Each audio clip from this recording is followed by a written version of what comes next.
And welcome back, or welcome for the first time. This is your Professor DTM at Re-Evolutionary University, also the de facto chief of the Re-Evolutionary Tribe.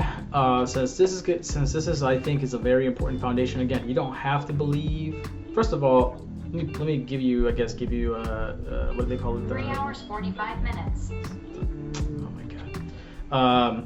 First let me give you. What's it called? Spoilers. Spoiler alert. So the spoiler is you're gonna hear God eventually say it, and I'll emphasize it when we get there, whenever we get there, is that this book is not to be taken as gospel, and it's supposed to make you critically think, right? Now, of course, since I've listened to it, I don't know, countless times, man, countless.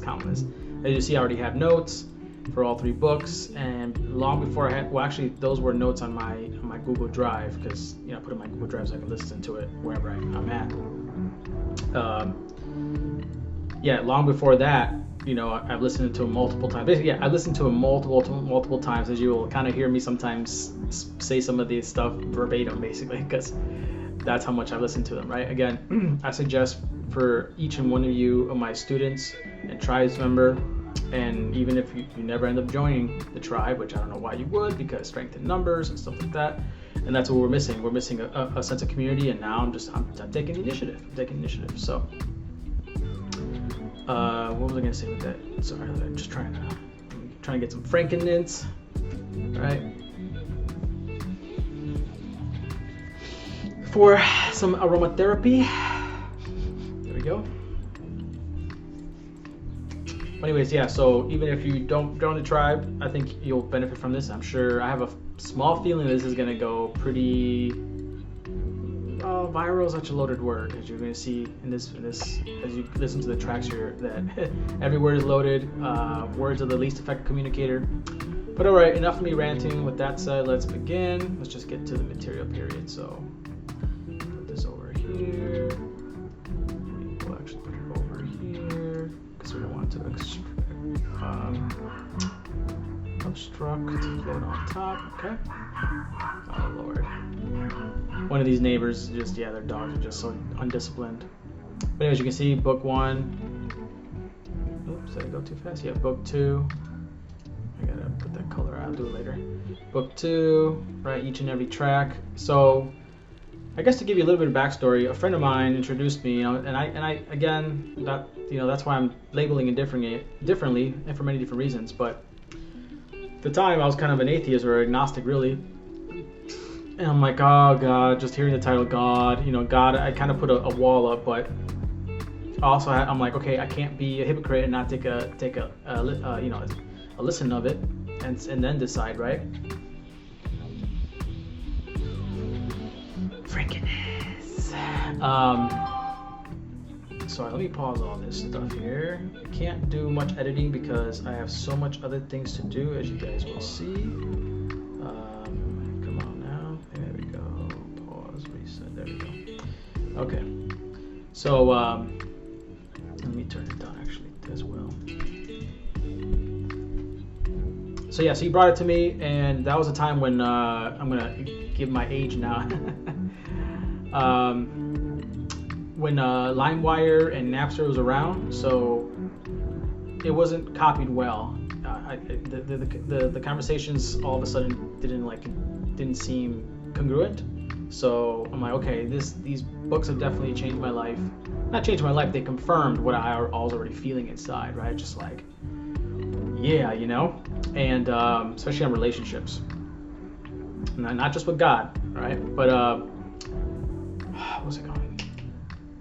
Yeah, so I bought them off of the association, So this is, and I'm meticulous. As you're gonna see, I'm very disciplined. And I'll show you probably my reviews when I ran the Airbnb business. All right, took a big long screenshot about every one of them. I was a super host, right? You're gonna see a pattern about, discipline, very clean, and everything else, right?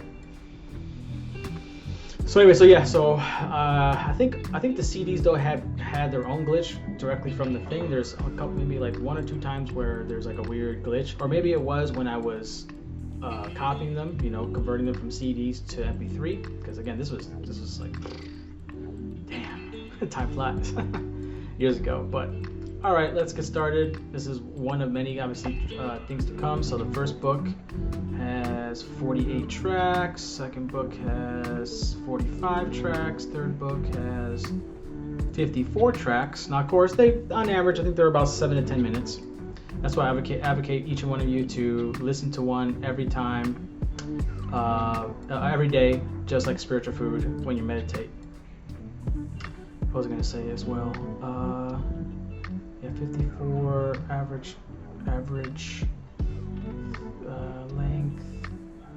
forgot what else I was gonna say. Damn, I didn't ready for it. Sorry, a little tired. I've been doing so much other work, but I'm like, okay, this is now or never.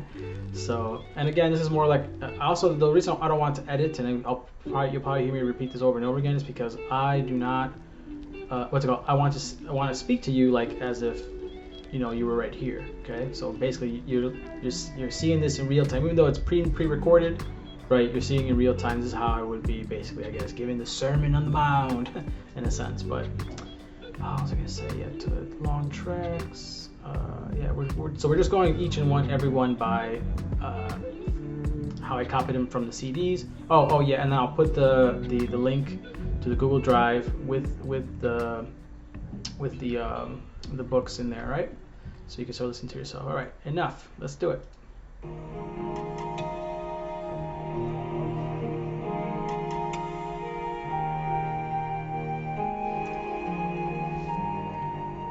Hello, my name is Neale Donald Walsch.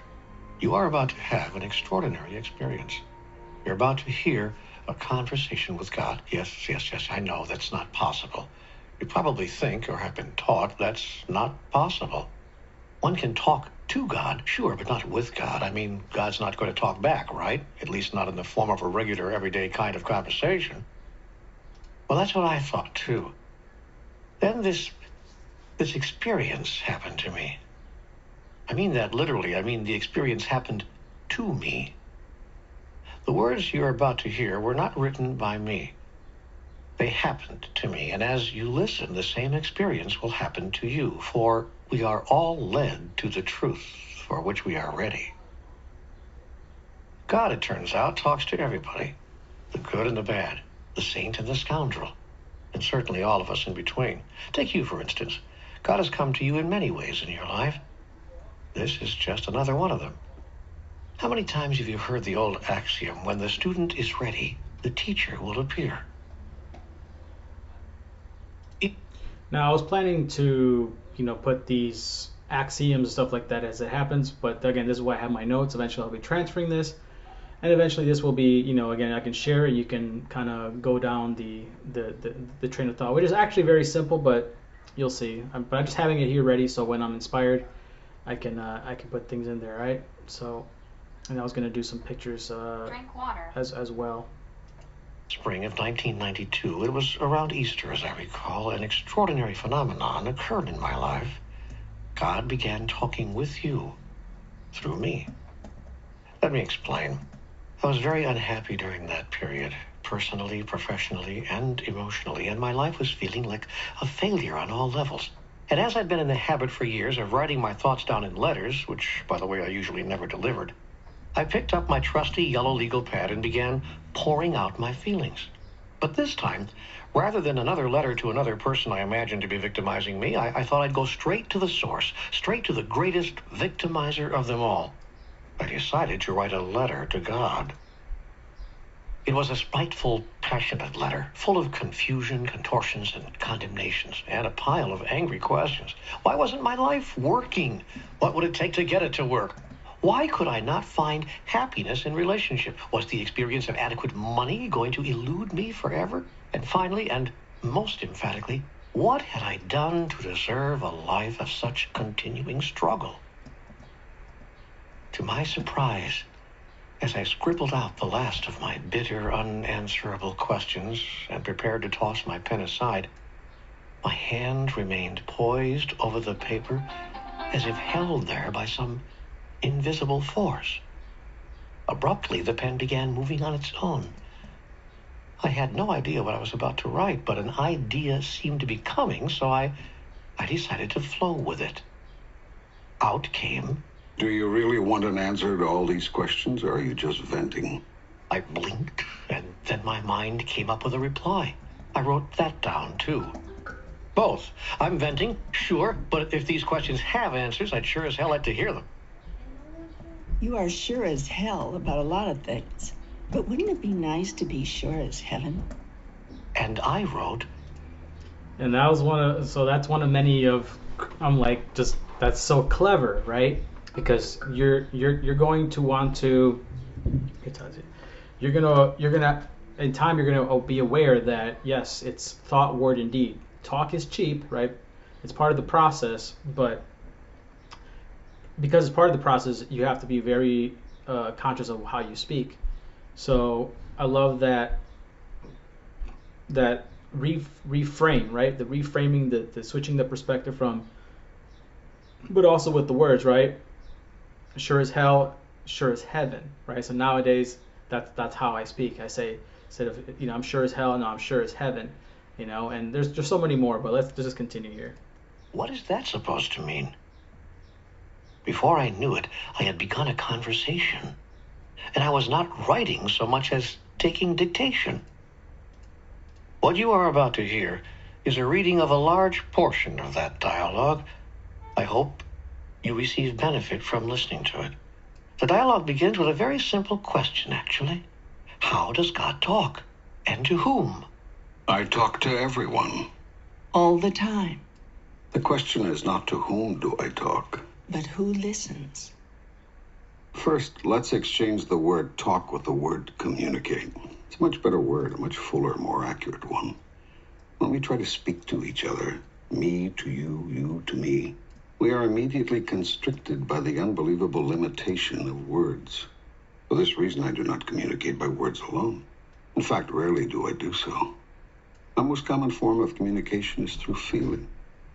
Feeling is the language of the soul. If you want to know what's true for you about something, look to how you're feeling about it.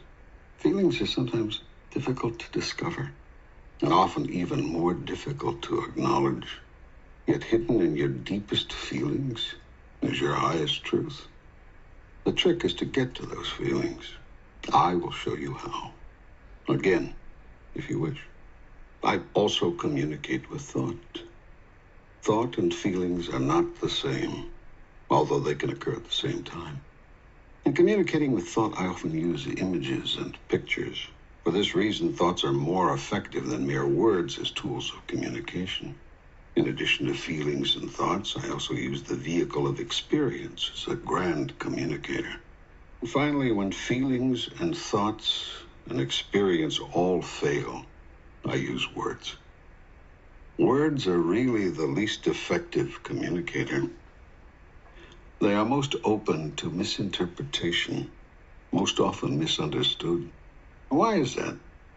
It is because of what words are. Words are merely utterances, noises that stand for feelings, thoughts, and experience. They're symbols, signs, insignias. They're not truth. They're not the real thing. Words may help you understand something. Experience allows you to know. Yet there are some things you cannot experience. So I've given you other tools of knowing, and these are called feelings. And so too, thoughts. Now, the supreme irony here is that you've all placed so much importance on the Word of God. Exactly. I have a Bangladesh coder right now coding me a application for Google Sheets that you guys will see on my website eventually. Because I'm trying to funnel everything to there. I'm, again, trying to go back, it's called centralize, Some people are like, oh, centralize, no, decentralize everything. It's like, it's all relative, homie. But, yeah, I was telling him, how so many people, yeah, they take what they read in their scriptures,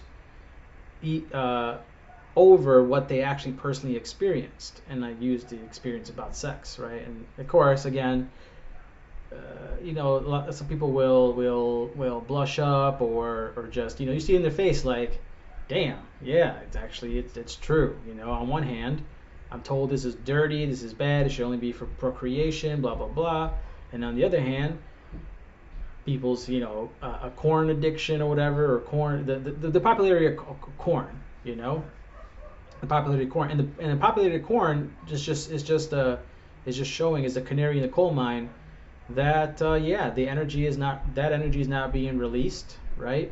Women will not give it. Well, I'm not going to get into that too crazy because God will talk about how if everybody gave, then everything would be peachy. So I start thinking again. Remember, us, the greatest, the highest self wants us to critically think, right? As part of the journey of let's play and lose our memory. So that everything feels like brand new, right? Because think about it. Think about stuff you were desiring, then you do it, and you're like, okay, been there, done that. Okay, now it doesn't have the same spell, right? Let's say you were really hungry, like, I want this dessert, I want this food, whatever, right? The line's really long at the restaurant, you're waiting, whatever, and then finally, after all that way, you're like, right. So the best meal is always the ones that take that, when we're emptiest, when there's just more separate time, right? But eventually, whoosh, it collapses, and you go from thought to experience, and then you're like, okay, for a bit, that's dessert or whatever, that meal, and then you're like, okay, been there, done that. I can't, you won't eat anymore. So, but anyways, yeah, that's one. I just wanted to say basically what I'm trying to say there is that one baffles me a lot, right? And I'm glad God used that one example to talk about this phenomenon, that we rather take what we read and heard of the experience versus our own personal experience. But alas, greatly, there's nothing you can do right or wrong, but in a sense you're just missing out on that experience with greater joy, instead of like, having fun at the moment, orgasm, and then just like, okay, and then I'm just like, I feel guilty, oh my god. Your mind starts remembering what you heard, and you're believing it, you're accepting it, and you start feeling guilty in one way or another. And both men and women have been told by religions to be ashamed of that, but I digress. And so little on the experience. In fact, you place so little value on experience that when what you experience of God differs from what you've heard of God, you automatically discard the experience and own the words, when it should be just the other way around. Your experience and your feelings about a thing represent what you factually and intuitively know about that thing. Words can only seek to symbolize what you know, and can often confuse what you know. These, then, are the tools with which I communicate. Yet they are not the methods. For not all feelings, not all thoughts, not all experience, and not all words are from me. Many words have been uttered by others in my name. Many thoughts and many feelings have been sponsored by causes not of my direct creation. Many experiences result from these. The challenge is one of discernment. The difficulty is knowing the difference between messages from God and data from other sources. Discrimination is a simple matter with the application of a basic rule. Mine is always your highest thought, your clearest word, your grandest feeling. Anything less is from another source. Now the task of differentiation becomes easy, for it should not be difficult even for the beginning student to identify the highest, the clearest, and the grandest. Yet will I give you these guidelines. The highest thought is always that thought which contains joy. The clearest words are those words which contain truth. The grandest feeling is that feeling which you call love. Joy, truth, love. These three are interchangeable, and one always leads to the other. It matters not in which order they are placed. Having with these guidelines determined which messages are mine and which have come from another source, The only question remaining is whether my messages will be heeded. Most of my messages are not. Some because they seem too good to be true. Others because they seem too difficult to follow. Many because they are simply misunderstood. Most because they are not received. All right, just a quick, 9-minute intro there. First track, 48. There's not really much to say. I guess we can just review my notes, call God, communication. What? So, yeah, I think because I would listen to when I was driving, and I would use my voice to text, and I think that's why I'm using this to kind of go back through and adjust these things. Call God, communicates, thoughts, 3 images, pictures. Through images and pictures. Again, I encourage you guys, as I was saying earlier, to not only listen to this, but the first time you may just want to listen to it just so that you can be meditating and listening clearly, right? Now, of course, yes, there's things are going to be triggered in your head, and your brain's going to start thinking like, yeah, that's true, da da da, and then obviously you'll be like, oh wait, I have to rewind because blah blah. That's fine, it's natural, okay? Again, I like to read a lot, but this is the only book I recommend because it's a dialogue, and they did such a great job. The actors that he hired, yeah. So again, it's a conversation, right? So it's a dialogue, so it's better than you trying to read it. Because also, let's say if you got up at the wrong side of the bed and you read the book, you may project your emotions onto the book versus hearing them. Not saying it's not also subject to misinterpretation, because even still goes back to your own personal feeling. And also, like, did you hear? Were you distracted? Right? You may have heard something. Maybe you think you heard that, but but really you didn't, right? And so, either way, I'm saying this is not a one-time listen book, okay? You listen to this multiple times, and I suggest that. I don't know how long it took me to do it, but that's why you can benefit from me basically giving you hey, might as well just listen to all 3 books at once. Listen to all 3 books. Take 1 track a day, at least 1 track a day.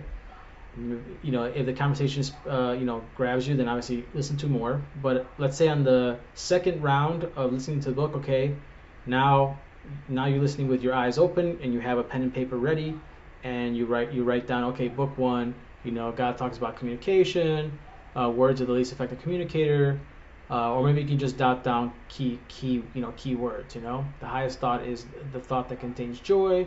Joy, truth, and love are all synonymous. I guess synonymous. Well, yeah, basically, and with God, the word God. So synonymous with the word God, right? But again, that word has been so bastardized. That's why when I heard the title of the book, I'm like, I was kind of hesitant, and I'm sure, and I now I see, people like me who are going through their journey of like questioning things, and they're like, a conversation with God, what is this, some Christian stuff and blah blah blah, whatever. Just they put up their walls. I'm like, I understand, and as I have to repeat often, like, don't let the title fool you. You have no idea. All right, but that's it for this track. Now I gotta make the second video. Peace.